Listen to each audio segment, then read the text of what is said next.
નમસ્કાર મિત્રો, સ્વાગત છે આજના વિડીયોમાં. આજે આપણે વરસાદ પછી નદી ખેતરના જેમાં નદીનું પાણી ફરી ગયું હતું એ ખેતરમાં આપણે માંડવીમાં ડેડવે દેખાઈ ગયા છે. અને જો આપણે નદીનું પાણી દેખાય અને આપણે 2 દિવસ પહેલાં 27 અને 28 તારીખ 2 દી સુધી ફૂલ વરસાદ વર્યો હતો. અને આજે 30 તારીખે હવે વરસાદનો વિરામ છે. અને આપણે ખેતરો બધા નદી કાંઠા નહોતા એ હવે કોરા થઈ ગયા છે. અને એમાં જો આગળ તમને દેખાડું કે કેવું ધોવાણ થયું.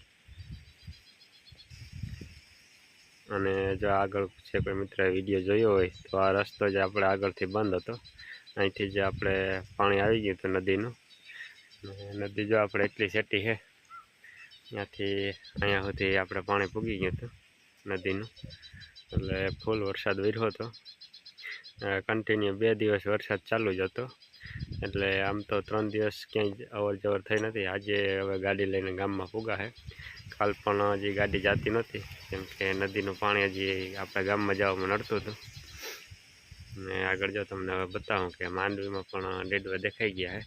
જો આમ ઊભે છે અહીં હતી માંડવીમાં ઓછી નુકસાની છે અને આદી હતી એમાં વધારે છે.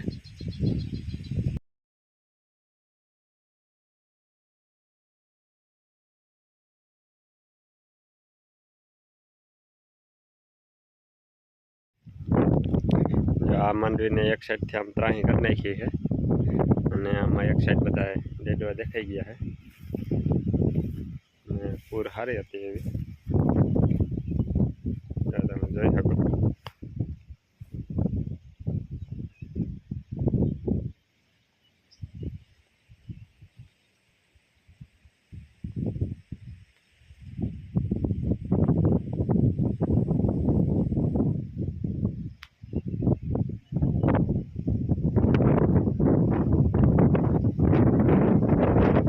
આપણે સામેથી નદી આમ પડેલ હતી ખેતરમાં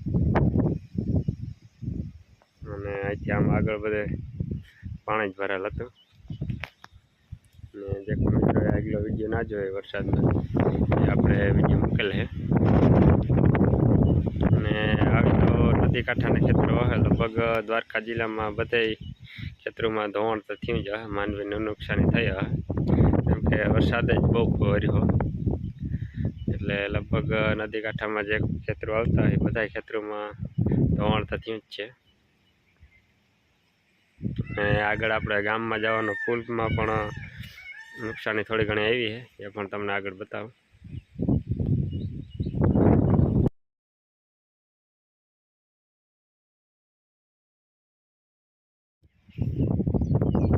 જો આ પુલ ઉપર આપણે 5 થી 6 ફૂટ પાણી જતું હતું જ્યારે ફૂલ વરસાદ હતો ને ત્યારે રસ્તો બંધ હતો. અને અત્યારે જો પાણી બધું ઉતરી ગયું છે અને આમાં લીલા બાવળ ને જયડાને બહુ આડા આવી ગયા હતા.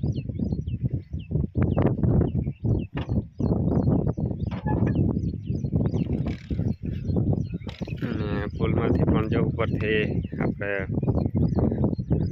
થોડું કોકરેટ કાઢી લીધું હે, નીકળી ગયું.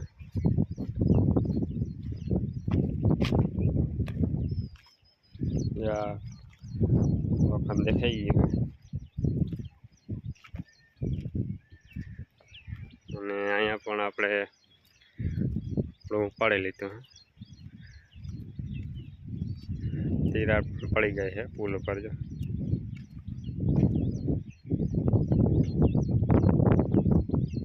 ટૂંકમાં 6 થી 7 વર્ષ પહેલાં વરસાદ આવ્યો હતો ને પાછો આ વખતે આવ્યો.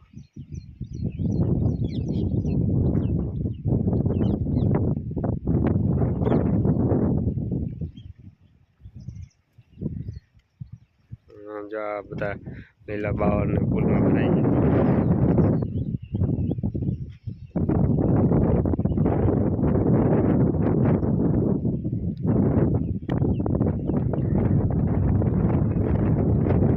આજના વિડીયોમાં આટલું. અને જે કોઈ મિત્રો આપણી ચેનલમાં ન હોય તો ચેનલને સબસ્ક્રાઈબ કરજો. ધન્યવાદ.